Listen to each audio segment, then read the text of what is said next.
अब तक हमने चंद्रगुप्त मौर्य के बारे में डिस्कस किया, मौर्य एम्पायर में। अब इससे आगे चंद्रगुप्त मौर्य के बाद जो किंग आता है उसका नाम है बिंदुसार।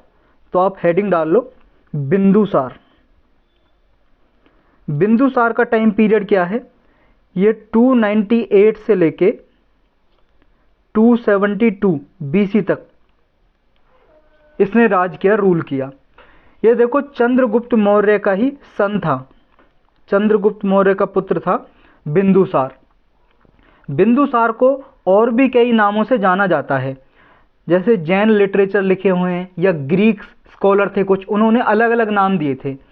अगर हम जैन लिटरेचर की बात करें, जैन लिटरेचर, तो जैन लिटरेचर में बिंदुसार को बोला है सिंघसेन, सिंघसेन। और अगर हम ग्रीक स्कॉलर्स की बात करें तो ग्रीक्स ने बोला है बिंदुसार को अमित्रघात, अमित्रघात। और अमित्रघात का मतलब क्या होता है? अमित्रघात का मतलब होता है डिस्ट्रॉयर ऑफ एनिमी, यानी कि शत्रुओं को तबाह करने वाला। अमित्रघात का मतलब है डिस्ट्रॉयर ऑफ एनिमी। तो जानते हैं बिंदुसार के बारे में और क्या क्या इनके बारे में इंपॉर्टेंट इंफॉर्मेशन है। जो बिंदुसार का सबसे बड़ा बेटा था, एल्डेस्ट सन, उसका नाम था सुमन, सुमन। उसको देखो तक्षशिला का गवर्नर अपॉइंट किया गया बिंदुसार के द्वारा, तक्षशिला का। दूसरा बेटा था अशोक, जो बाद में द ग्रेट अशोक के नाम से जाने जाते हैं। तो पहला सबसे बड़ा बेटा था सुमन, जो तक्षशिला का गवर्नर बना दिया। और दूसरा अशोक, जिसको उज्जैन का गवर्नर बना दिया, उज्जैन का। तो ये आपको बात याद रखना अशोक के बारे में। तो अशोक बिंदुसार के टाइम में कहाँ का गवर्नर था, कहाँ का राज्यपाल था? अशोक का, उज्जैन का। तक्षशिला में देखो एक रिवोल्ट हो गई थी। तक्षशिला में गवर्नर कौन था उस टाइम पे?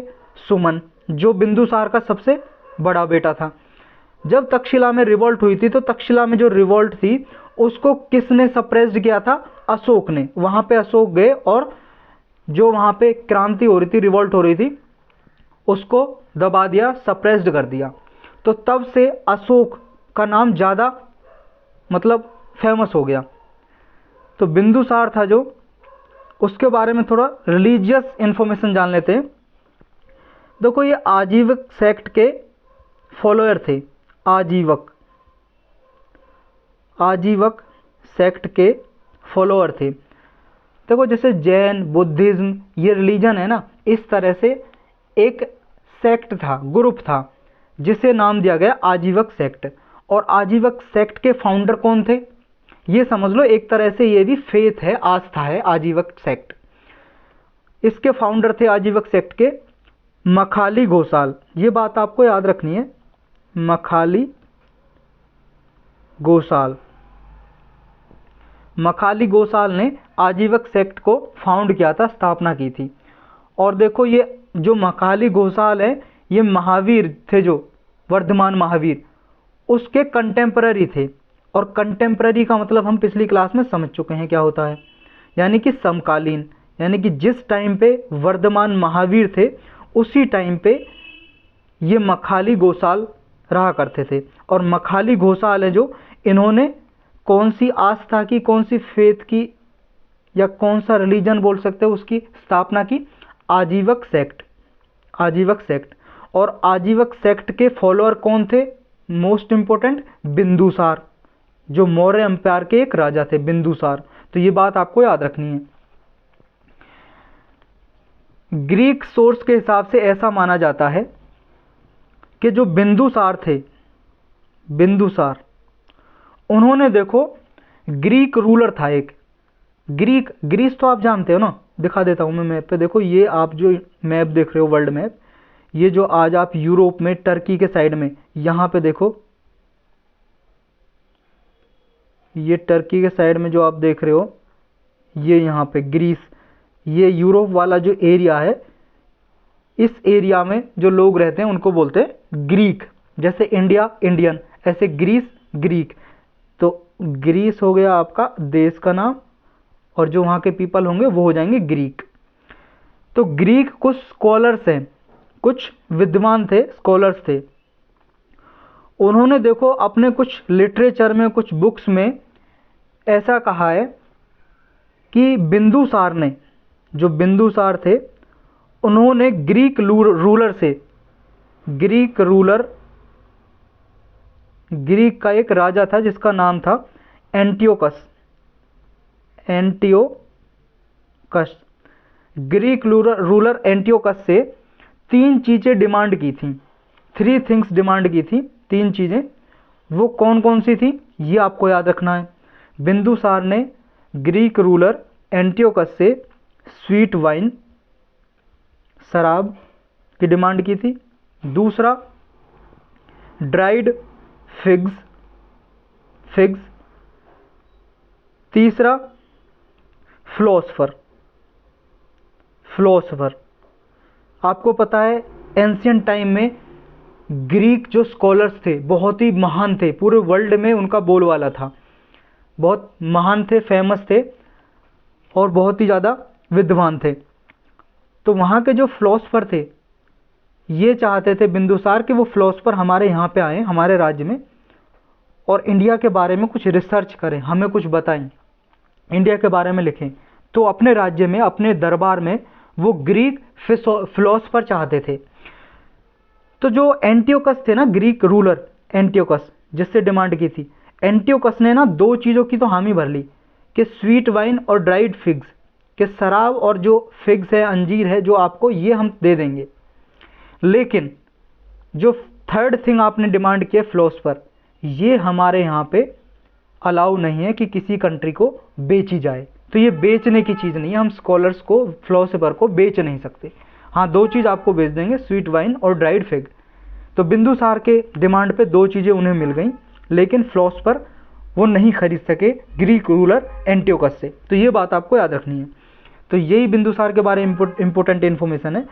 अब जानते हैं मौर्य एम्पायर के नेक्स्ट रूलर, जो बिंदुसार के बेटे थे, अशोका।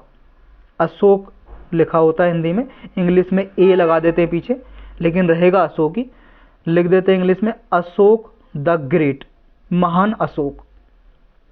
नेक्स्ट रूलर जो बिंदुसार के बेटे हैं, और मौर्यन एम्पायर के सबसे ज़्यादा महान, the greatest ruler of Mauryan empire कौन है? अशोक। और मगध एम्पायर के भी, क्योंकि ये मगध एम्पायर चल रहा है, मगध एम्पायर में 5 डायनेस्टी ने रूल किया था, पहली 4 हम डिस्कस कर चुके, मौर्य डायनेस्टी हमारी चल रही है। तो मगध एम्पायर में भी, मौर्य डायनेस्टी में भी सबसे ग्रेटेस्ट रूलर कौन थे? अशोक। क्यों थे अशोक? क्योंकि इनकी जो पॉलिसी थी, नीति थी, वो ग्रेट थी। और देखो जो इनकी पॉलिसी थी ना, नीति अपने राज्य में, अपने राज्य को चलाने के लिए, एडमिनिस्ट्रेशन को चलाने के लिए इन्होंने अपनाई, वो आज तक भी हमारी गवर्नमेंट फॉलो करती है कई जगह पे। और सिर्फ इंडिया में ही नहीं, बहुत सी जगह पे ऐसी नीति फॉलो की जाती हैं। इसलिए जो अशोक है उनको ग्रेट माना जाता है, इसलिए इनके नाम के पीछे अशोक द ग्रेट लिखा जाता है। तो इनके पिता का नाम क्या है आप जानते हो? बिंदुसार। और इनकी माता का नाम क्या है? इनकी माता का नाम था शुभद्रांगी। शुभद्रांगी, मैं दोबारा लिख देता हूँ, माता का नाम शुभद्रांगी, इनकी माता का नाम था। जो राजा अशोक हैं उनकी देखो 5 वाइफ बहुत ही फेमस हैं, उनके नाम आप याद कर सकते हो कौन कौन सी हैं। पहली वाइफ हैं विदिशा महादेवी, विदिशा महादेवी। दूसरी वाइफ हैं असंधि मित्र, असंधि मित्र, ये राजा अशोक की वाइफ है, पत्नियां हैं। 3 है, मतलब 3rd है तिष्य रचिता, तिष्य रचिता। 4थी वाइफ है पद्मावती, पद्मावती। 5वीं वाइफ है कारुवकी, कारुवकी या कारुवाकी। तो ये जो 5 इंपॉर्टेंट वाइफ हैं ये बहुत ही फेमस हैं। और ये जो कारुवकी जो नाम है, कारुवकी, ये नाम देखो अशोकन इंस्क्रिप्शन में केवल कारुवकी नाम मेंशन मिला है, और अशोकन इंस्क्रिप्शन वो कौन सा है? Queen's addict. इंस्क्रिप्शन का मतलब कुछ लेख, शिलालेख जो लिखे हुए मिले हैं, उसका नाम है क्वींस एडिट। क्वींस एडिट इंस्क्रिप्शन का नाम है, शिलालेख का नाम। और उसमें केवल कारुवकी जो पत्नी थी अशोक की, उसका नाम मेंशन है, कारुवकी का, कारुवकी या कारुवाकी।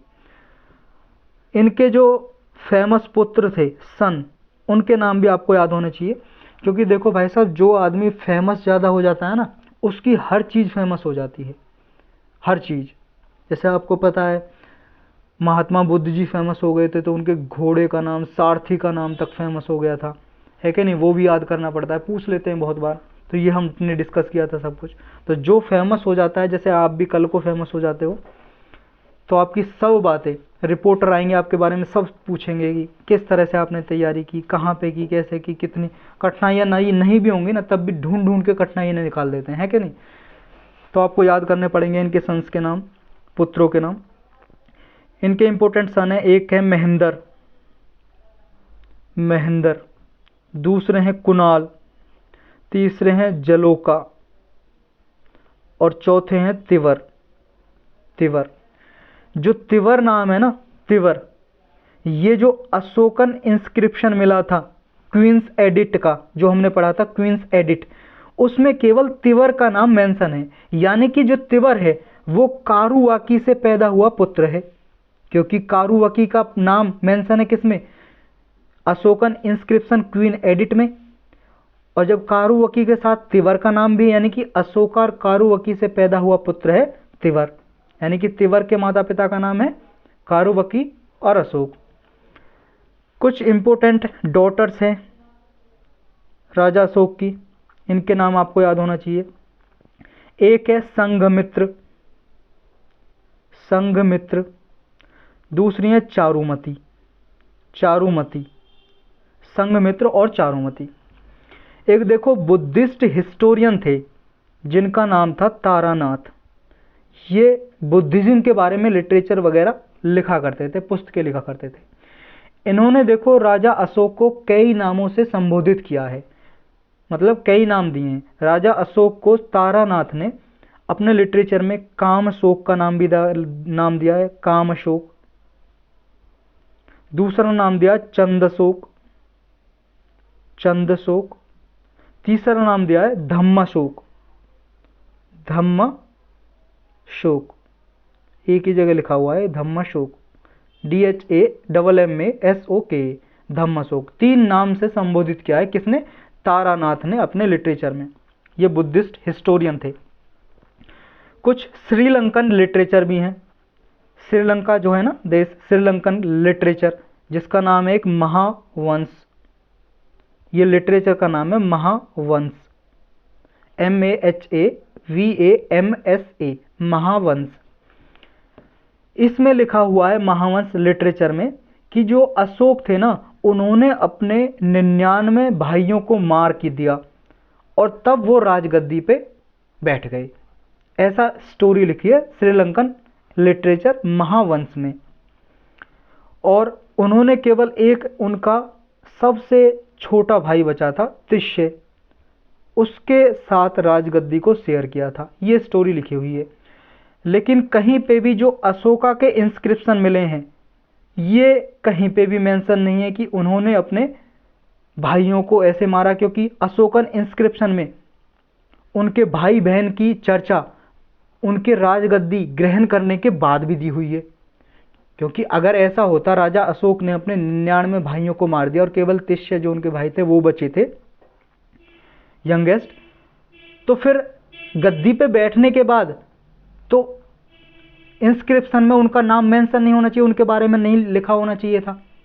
लेकिन राजगद्दी पे बैठने के बाद अशोकन इंस्क्रिप्शन में बहुत सारी चर्चाएं लिखी हुई हैं उनके भाई बहन के बारे में, और उनके साथ कुछ डिस्कशन वगैरह लिखे हुए हैं, ऐसा अशोकन इंस्क्रिप्शन बोलता है। लेकिन महावंश जो श्रीलंकन लिटरेचर है वो अलग स्टोरी बताता है कि वो अपने 99 भाइयों को मार के राजगद्दी पे बैठ गए, कैप्चर द थ्रोन किया उन्होंने। तो ये स्टोरी है कुछ, ये आपको याद रखनी है।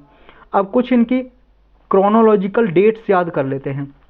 क्योंकि कब इन्होंने राजगद्दी ग्रहण की, यानी कि थ्रोन को कैप्चर किया, थ्रोन मतलब राजगद्दी, कब ये राजा बने, कब इन्होंने इम्पोर्टेंट लड़ाइयाँ लड़ी। तो ये कुछ इम्पोर्टेंट हम याद कर लेते हैं। पहला है इनका कोरोनेशन, यानी कि जब इनका राज्य अभिषेक हुआ, राज्य अभिषेक,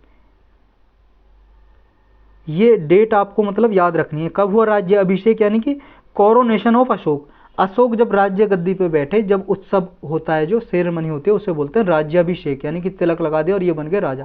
जैसे आपने बाहुबली मूवी में देखा होगा ना, उत्सव होता है, उसे तिलक लगाते हैं और वो राजा बन जाता है कि नहीं। ऐसा राज्याभिषेक कब हुआ था अशोक का?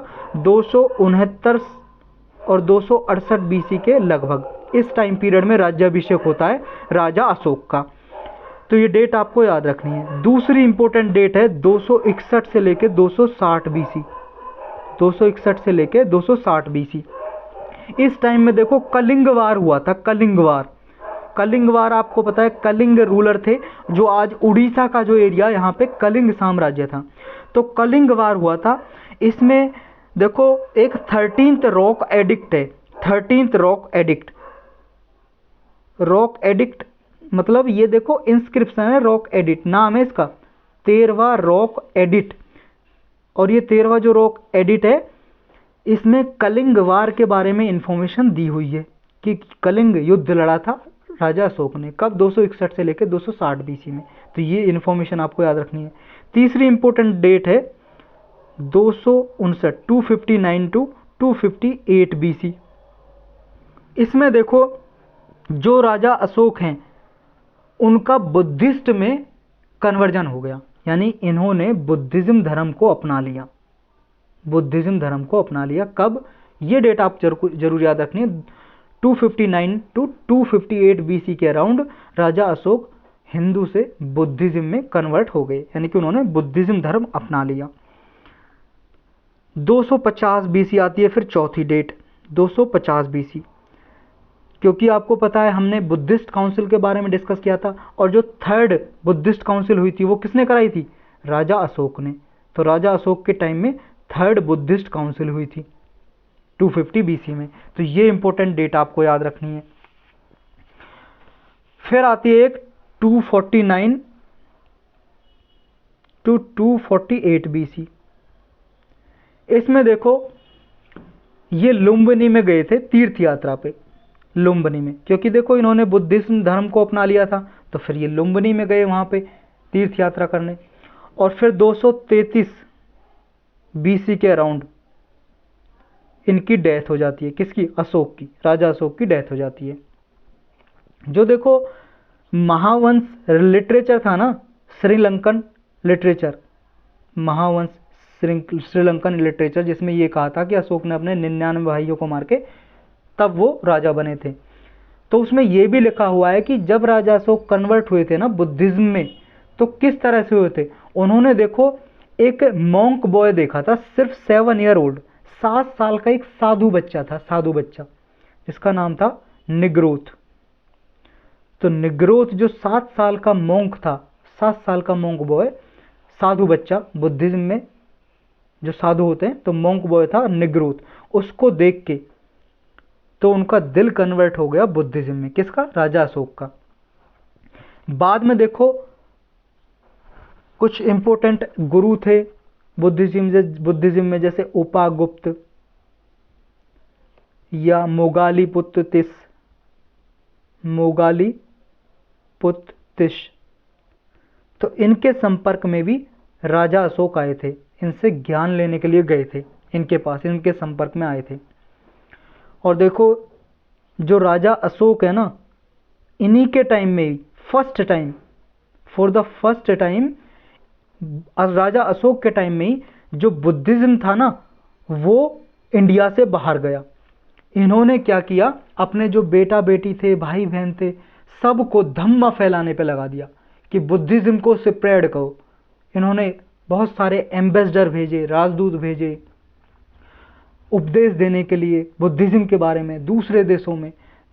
तो ईस्ट एशिया में, साउथ ईस्ट एशिया में, इन जगहों पे बुद्धिज्म स्प्रेड हो गया राजा अशोक के टाइम में। तो अब जानते हैं कुछ राजा अशोक के धम्म के बारे में, देखो धम्म ना, धर्म को ही बोलते हैं, धम्म, ये पाली भाषा का वर्ड है धम्म, धर्म को ही बोलते हैं, हिंदी में धर्म बोल देते हैं या इस भाषा में धम्म। तो अशोक का धम्म क्या बोलता है? देखो अशोका के धम्म में 2 एस्पेक्ट हैं, 2 एस्पेक्ट्स हैं अशोका के धम्म में। कौन कौन से? यहाँ ऊपर हेडिंग डाल लो, अशोकाज धम्म। तो उसमें 2 एस्पेक्ट हैं, एक है अपन सिनामे, APANSINAVE, अपन सिनावे, और एक है बहु कयाने, BAHUKAYANE, बहु कयाने। तो ये अपन सिनावे और बहु किनावे का क्या मतलब है? देखो अपन सिनावे का मतलब है लेस सिंस, सिंस का मतलब क्या होता है? SINS, सिंस मतलब पाप, और बहु कयाने का मतलब है मोर गुड डीड्स, मतलब अच्छे कर्म। तो अपन सिनावे में कौन कौन से पाप आते हैं? अपन सिनावे में आते हैं आपके, अपन सिनावे में आपके जो सिंस आते हैं, पाप आते हैं, वो आते हैं जैसे स्टीलिंग, चोरी करना पाप है अशोका के धम्मा के हिसाब से। टेलिंग ए लाई, झूठ बोलना पाप है। क्रूएल्टी, दरिद्रता दिखाना किसी के प्रति पाप है, क्रूएल्टी। चीटिंग करना, किसी को धोखा देना, ये भी पाप है, ये अपन सिनावे में आते हैं। फिर बहु कयाने, यानी कि कौन कौन से अच्छे काम हैं जो लोगों को अपनाने चाहिए और करने चाहिए। चैरिटी, दान देना चाहिए, चैरिटी करनी चाहिए, हमेशा ट्रुथ बोलना चाहिए, सच बोलना चाहिए, ट्रूथफुलनेस होना चाहिए, हर किसी को काइंडनेस होना चाहिए, दयालु होना चाहिए दूसरे के प्रति, काइंडनेस।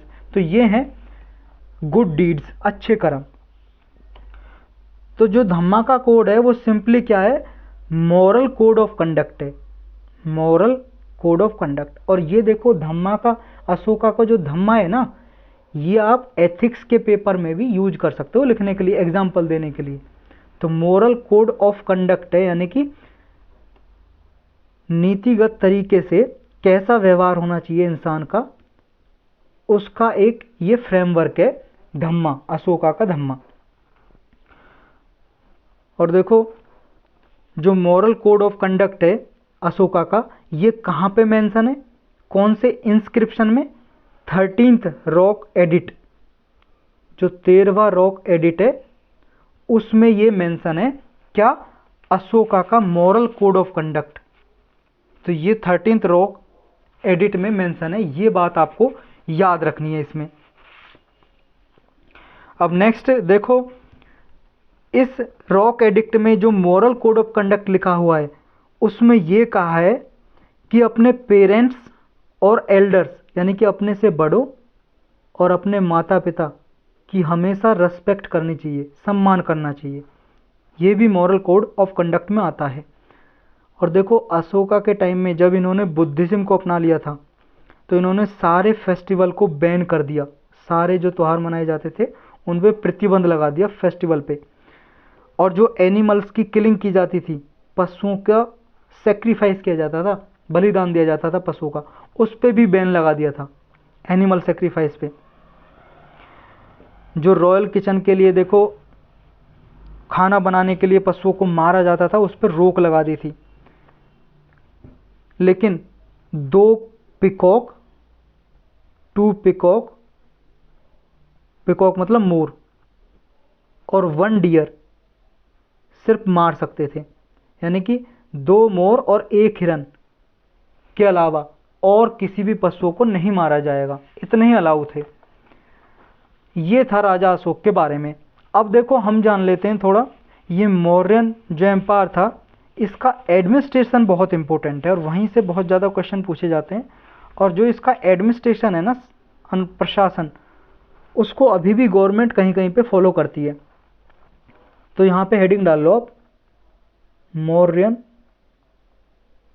या मौर्यन एडमिनिस्ट्रेशन, मौर्य का प्रशासन हिंदी में बोलेंगे एडमिनिस्ट्रेशन।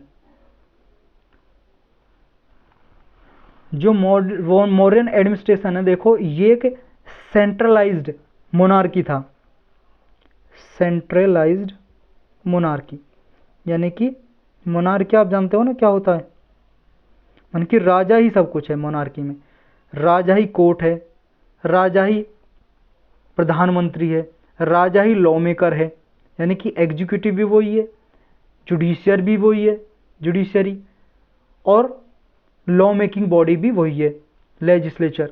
तीनों चीज़ मोनार्की में राजा ही है सब कुछ। और जो सेंट्रलाइज मोनार्की थी, यानी कि सेंट्रलाइज केंद्रीकरण, एक के पास से सारी पावर थी, ये पैटर्नल डेस्पोटिज्म बना अशोका के अंडर। सेंट्रलाइज मोनार्की थी वो क्या बन गया, पैटर्नल डेस्पोटिज्म।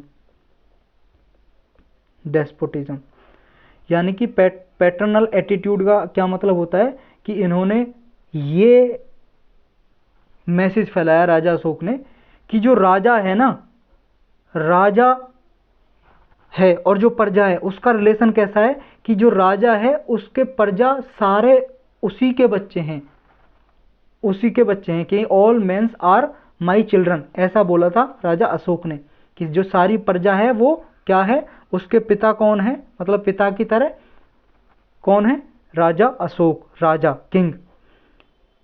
क्योंकि राजा का काम क्या है, सबको सिक्योरिटी देना, सेफ्टी देना। इस मतलब पॉइंट ऑफ व्यू में कहा था कि all mens are my children. तो ये राजा अशोक का मोटो बना था। इसी वजह से सेंट्रलाइज मोनार्की थी जो मौर्यन एम्पायर में, वो पैटर्नल डेस्पोटिज्म में बदल गई। तो ये आपको याद रखना है। जो सेंट्रल गवर्नमेंट थी उसको मैनेज किया जाता था बहुत सारे ऑफिसर के द्वारा। सेवरल ऑफिसर्स थे जो सेंट्रल गवर्नमेंट को मैनेज करते थे। और जो कौटिल्य का अर्थशास्त्र है, या कौटिल्य के हिसाब से ऐसा कहा जाता है कि administration can not be the work of one man. Administration केवल एक आदमी का काम नहीं हो सकता। जैसे देखो, जो चैरियट है, रथ है, उसको एक पहिए के द्वारा नहीं चलाया जा सकता, इसी तरह से एडमिनिस्ट्रेशन को एक आदमी के द्वारा नहीं चलाया जा सकता, ऐसा कौटिल्य ने बोला है। Administration can not be the work of one man just as one wheel can not drive a chariot. तो एडमिनिस्ट्रेशन को मेंटेन करने के लिए, मैनेज करने के लिए बहुत सारे ऑफिसर की जरूरत पड़ती थी मौर्यन एम्पायर में। और किंग के पास देखो एक काउंसिल ऑफ मिनिस्टर हुआ करते थे, यानी कि मिनिस्टर की काउंसिल, जैसे आज होता है ना प्रधानमंत्री के पास काउंसिल ऑफ मिनिस्टर होती है, बहुत सारे मंत्री होते हैं प्रधानमंत्री के नीचे, उसे एडवाइस करने के लिए एक तरह से मिल के डिसीजन लिया जाता है, जिसे हम कलेक्टिव रेस्पॉन्सिबिलिटी बोलते हैं। इसी तरह से राजा अशोक के भी काउंसिल ऑफ मिनिस्टर हुआ करते थे, जिसे बोलते थे मंत्री परिषद। मंत्री परिषद, परिषद PARISHAD, मंत्री परिषद। और जो उनकी सैलरी हुआ करती थी ना, वो थी 48,000 पनाज पर एनम। एक साल में 48,000 दिए जाते थे किसको, मंत्रियों को, जो मंत्री हुआ करते थे राजा के। एम्पायर देखो कई सारी प्रोविंसेस में डिवाइडेड था। प्रोविंस का मतलब ये समझ लो राज्यों में डिवाइड था। उसमें देखो मेन राज्य थे आपके उत्तर पथ, मेन राज्य थे उत्तर पथ। उत्तर पथ में आपका था नॉर्थ प्रोविंस, वो था आपका तक्षशिला, तक्षशिला। फिर था आपका दक्षिण पथ, यानी कि साउथ प्रोविंस। दक्षिण पथ मतलब साउथ प्रोविंस, वो थी आपकी सुवर्णागिरी। सुवर्णागिरी जो कर्नाटक का एरिया है, ये वाला सुवर्णागिरी। फिर था आपका कलिंगा, कलिंगा ये था ईस्टर्न प्रोविंस, जो आपका उड़ीसा या भी उड़ीसा और इसके आसपास का एरिया, जिसे तोसाली बोलते थे, कलिंगा या तोसाली। फिर आपका आता वेस्टर्न प्रोविंस, अवंतीपथ, अवंतीपथ ये था उज्जैन, अवंतीपथ या वेस्टर्न प्रोविंस। फिर सेंट्रल प्रोविंस जिसे बोलते थे प्रच्य, प्रच्य यह है आपका पाटलिपुत्र, पाटलिपुत्र बिहार में, पाटलिपुत्र सेंट्रल प्रोविंस। तो इस तरह से प्रोविंसेस में बांटा हुआ था साम्राज्य मौर्यन एम्पायर के टाइम में। और देखो जो मेगास्थनीज है, मेगास्थनीज की बुक्स में मौर्यन एम्पायर के बारे में इंफॉर्मेशन मिलती है। इन्होंने पाटलिपुत्र को पाली ब्रोथरा के नाम से मेंशन किया है, पाली ब्रोथरा किसको बोला पालीपुत्रा? पाटलिपुत्र, जो जगह थी जो बिहार में थी। और जो लोकल एडमिनिस्ट्रेशन था ना मौर्यन एम्पायर का, लोकल एडमिनिस्ट्रेशन, उसको दो टाइप में बांटा हुआ था लोकल एडमिनिस्ट्रेशन को। एक था आपका सिटी एडमिनिस्ट्रेशन और दूसरा था आपका विलेज एडमिनिस्ट्रेशन। जो सिटी एडमिनिस्ट्रेशन था ये देखो 6 बोर्ड में बटा हुआ था। ये मैगस्थनीज ने अपनी बुक में लिखा है। सिटी एडमिनिस्ट्रेशन कितने बोर्ड में बटा हुआ था? 6 बोर्ड में।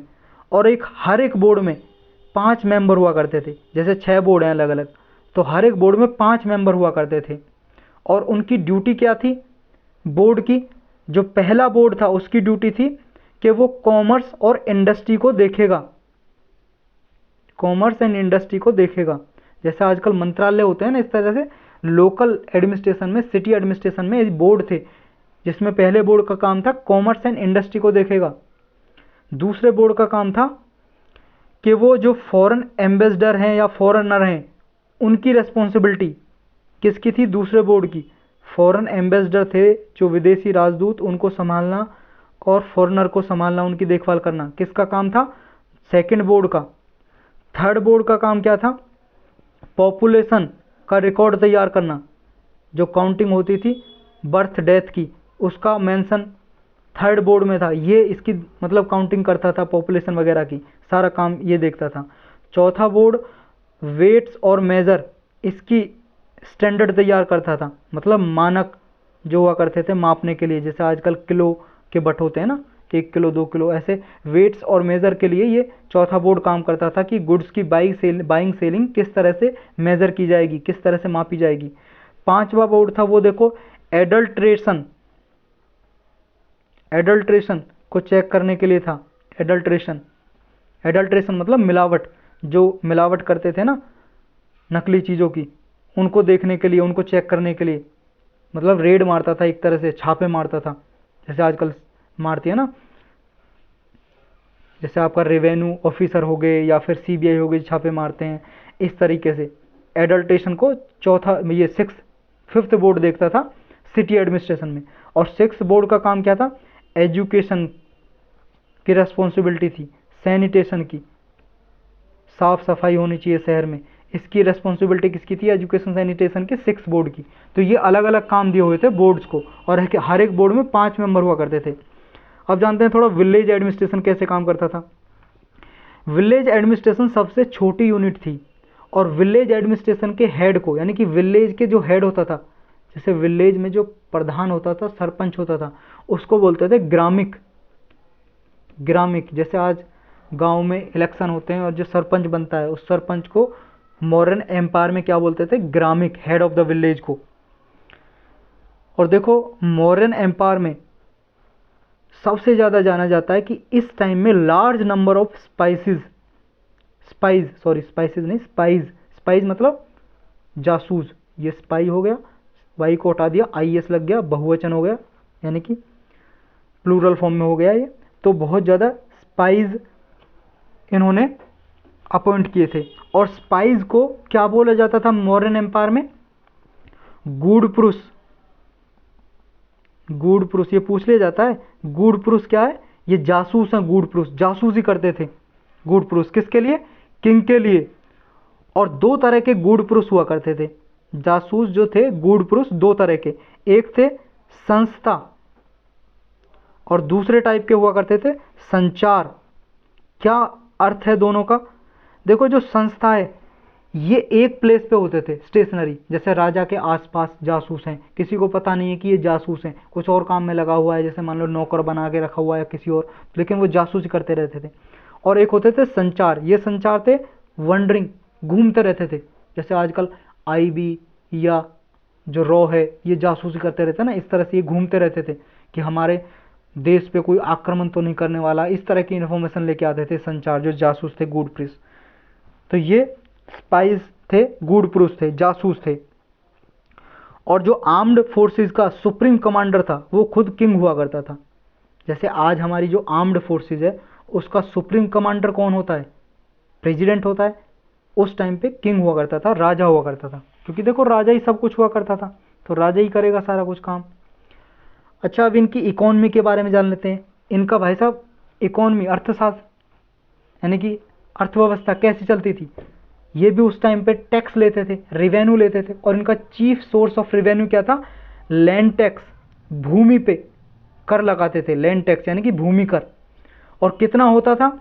ये देखो, जितना भी प्रोड्यूस होती थी, मान लो एक खेत पे जितना भी उत्पादन हुआ है, मान लो अनाज हुआ है, उसका 1/6 से लेके 1/6 टू 1/4 ये कर के रूप में राजा को देना पड़ता था, हर एक आदमी को। और जो ये कर होता था ना, जो टोटल प्रोड्यूस पे 1/6 से लेके 1/4 तक देते थे, इस कर को बोलते थे भाग। तो भाग आपको याद रखना क्या है, ये एक टैक्स है, टैक्स जो प्रोड्यूस पे लगाया जाता था। इंटरनल और एक्सटर्नल ट्रेड को भी रेगुलेट किया गया था मौर्यन टाइम में। इंटरनल और एक्सटर्नल ट्रेड को भी रेगुलेट किया गया था। इसमें देखो, टेक्सटाइल मैन्युफैक्चरिंग थी, वो मोस्ट इंपोर्टेंट इंडस्ट्री थी इस टाइम में। टेक्सटाइल इंडस्ट्री, टेक्सटाइल का मतलब वस्त्रों का उत्पादन इस टाइम पे बहुत ज़्यादा होता था और इम्पोर्टेंट इंडस्ट्री थी। और देखो, मेगास्थनीज के हिसाब से जो मौर्यन सोसाइटी थी वो 7 क्लास में बटी हुई थी, 7 क्लास में, 7 क्लासेस थी मौर्यन काल में सोसाइटी में। एक था फिलोसफर हुआ करते थे, ये क्लास बन गई थी फिलोसफर। दूसरे थे फार्मर, ये क्लास बन गई थी किसान। तीसरे थे आपके हर्ड्समैन, हर्ड्समैन। चौथे थे आपके आर्टिसन या आर्टिजन,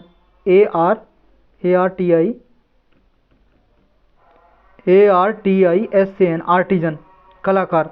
पांचवे थे आपके सोल्जर, सोल्जर्स, ये क्लास थी यानी कि सैनिक। 6 थे आपके मजिस्ट्रेट, मजिस्ट्रेट, ये क्लास थी। और 7वें आपकी जो क्लास थी इसमें मॉडर्न एम्पायर में सोसाइटी की, वो थे काउंसलर। तो 7 क्लासेस में डिवाइड थी मॉडर्न सोसाइटी। और देखो, जो महिलाओं का रोल था वो भी कुछ हद तक इम्पोर्टेंट हुआ करता था। Role of woman modern society में, रोल ऑफ वुमन कुछ हद तक सिग्निफिकेंस थी महिलाओं की। उनकी पोजीशन देखो फिर भी इन्फीरियर तो थी, जो इनकी पोजीशन थी महिलाओं की मैन से इन्फीरियर थी और उनके सबऑर्डिनेट मानी जाती थी, सबऑर्डिनेट, इन्फीरियर थी। लेकिन उनकी इंपॉर्टेंस क्यों थी? क्योंकि देखो, किंग था ना जो राजा, वो अपना बॉडीगार्ड महिलाओं को अपॉइंट करता था। किसी को शक भी नहीं होता था कि ये बॉडीगार्ड है, और बॉडीगार्ड की तरह गेट पे महिलाएं हुआ करती थी। मतलब पता तो था ही एक महिला बॉडीगार्ड है, बॉडीगार्ड को तो पता ही चलता है कि नहीं। तो महिलाओं को बॉडीगार्ड की तरह अपॉइंट किया जाता था मौर्यन एम्पायर में, क्योंकि जो मौर्यन किंग थे वो फीमेल बॉडीगार्ड पे ज़्यादा भरोसा करते थे मेल बॉडीगार्ड के अपेक्षा। और इस टाइम पे तक्षशिला हेड ऑफ एजुकेशन यानी कि हेड सेंटर ऑफ एजुकेशन हुआ करता था। तक्षशिला में एजुकेशन को, मतलब एक तरह से head of the centre education के लिए तक्षशिला रहा करता था इस टाइम में। और मेगास्थनीज ने ना अपनी बुक में ये भी लिखा है, ये जो सारी इंफॉर्मेशन मिली है ना, अधिकतर मेगास्थनीज की बुक है जो, उससे मिली है हमें मौर्यन एम्पायर के बारे में। मेगास्थनीज ने कहा है कि मौर्यन काल में कोई स्लेव सिस्टम नहीं था, लेकिन ये गलत है, क्योंकि जो और इंस्क्रिप्शन मिले हैं इस टाइम पे स्लेवरी सिस्टम बहुत ही ज़्यादा था मौर्यन एम्पायर में भी। मेगास्थनीज जो स्लेवरी सिस्टम को नहीं समझ सका, उसका कारण ये बताते हैं कि जो इंडिया के स्लेव की जो पोजीशन थी, स्लेव तो आप जानते हो मतलब गुलाम, दास, जैसे गुलाम रहेगा, कोई आदमी खरीद लिया उसके लिए काम करेगा, जो कहेगा करेगा, गुलाम। तो जो स्लेव था इंडिया का, उसकी पोजीशन ग्रीक जो स्लेव थे उनसे काफ़ी ज़्यादा अच्छी थी, क्योंकि जो ग्रीस में जो स्लेव हुआ करते थे गुलाम, उनको बहुत ज़्यादा टॉर्चर किया जाता था, उनका एक्सप्लोटेशन किया जाता था। उनसे कहीं ज़्यादा बेटर कंडीशन इंडिया के स्लेव की थी, यानी कि उनको थोड़ा बहुत सही से काइंडनेस से ट्रीट किया जाता था इंडिया में। इसलिए मेगास्थनीज ने कहा कि इंडिया में कोई स्लेवरी सिस्टम नहीं है, क्योंकि इतना कोई एक्सप्लोटेशन नहीं होता था यहाँ पे स्लेव का। तो ये था आपका मौर्यन एम्पायर और मौर्यन एम्पायर का एडमिनिस्ट्रेशन। और इसी के साथ सारा जो मगध एम्पायर है वो हमारा कंप्लीट हो चुका है। अब इससे आगे मगध एम्पायर के बाद हम डिस्कस करेंगे next dynasty, next important dynasty जिसने रूल किया, सुंग डायनेस्टी, SUNGA, सुंग डायनेस्टी। इसने कब से कब तक रूल किया? 184 से लेके 148 BC तक इसने रूल किया। तो ये जो डायनेस्टी है और इससे आगे हम कंप्लीट करेंगे नेक्स्ट लेक्चर में।